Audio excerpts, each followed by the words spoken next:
Mr.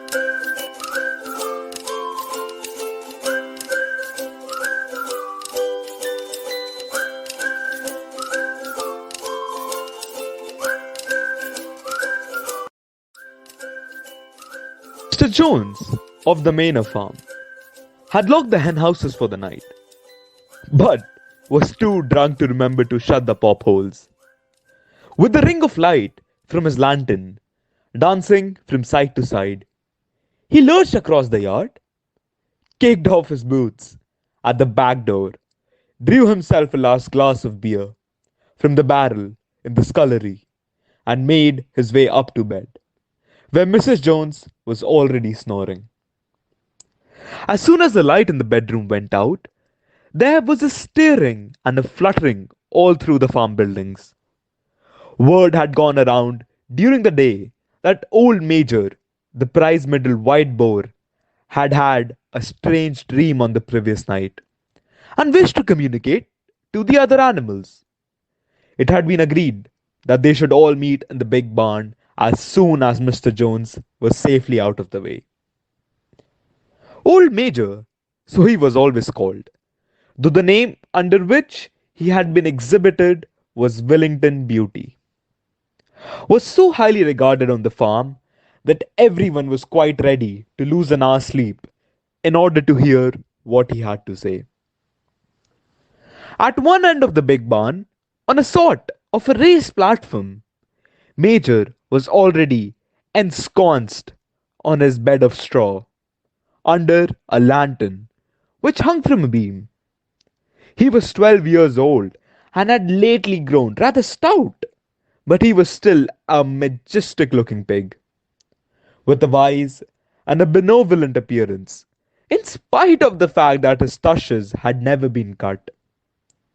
Before long, the other animals began to arrive and make themselves comfortable after their different fashions.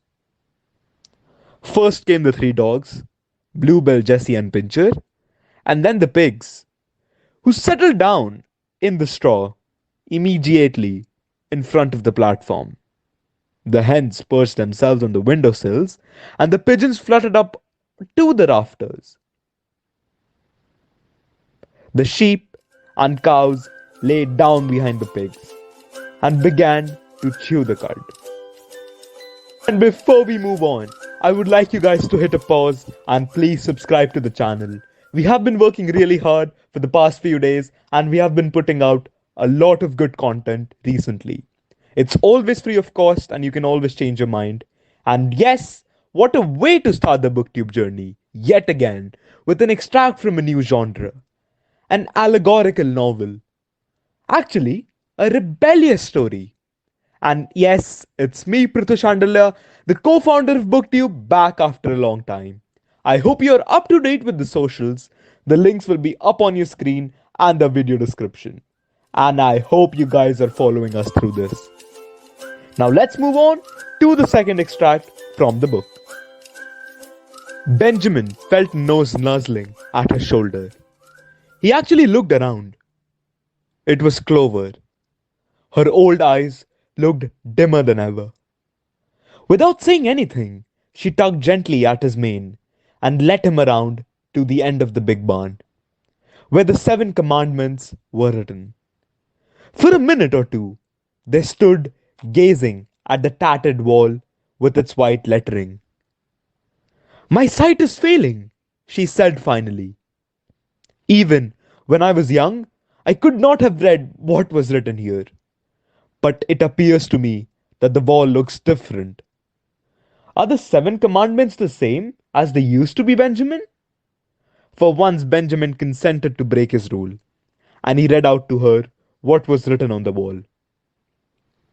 There was nothing there now except a single commandment.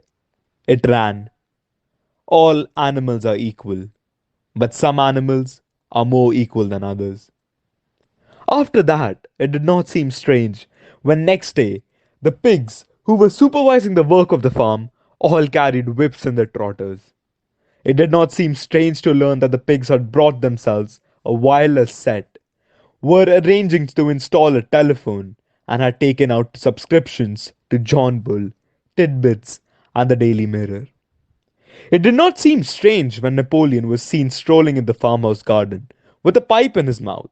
No, not even when the pigs took Mr. Jones's clothes out of the wardrobes and put them on. Napoleon himself appearing in a black coat, rat catcher breeches, and leather leggings, while his favorite sow appeared in the watered silk dress which Mrs. Jones had been used to wearing on Sundays. We come to an end of this session with a writing on the commandment that actually puts some light on the current status of the society that we thrive in. Animal Farm, a satirical, allegorical novella by George Orwell. It was first published in England on 17th August 1945. And it tells the story of a group of farm animals who rebel against the human farmer, hoping to create a society where the animals can be equal, free, and happy. But ultimately, the rebellion is betrayed, and the farm ends up in a state as bad as it was before, under the dictatorship of a pig named Napoleon. It's available for a price of 7,200 rupees on Amazon.in and is mostly on offer. And according to Orwell, initially this fable reflects the events leading up to the Russian Revolution of 1917 and then into the Stalinist era of the Soviet Union. Orwell was a democratic socialist and was a critique of Joseph Stalin and the hostile to Moscow-directed Stalinism. It's a must read and it's a very short read, about 70 pages in the normal paperback format. And don't forget to like, share, and subscribe. And thank you for sticking with me. It's been a long time, but yes, we'll be more consistent with uploads. Stay tuned and keep enjoying books. A happy weekend ahead from my side. Cheers and namaste.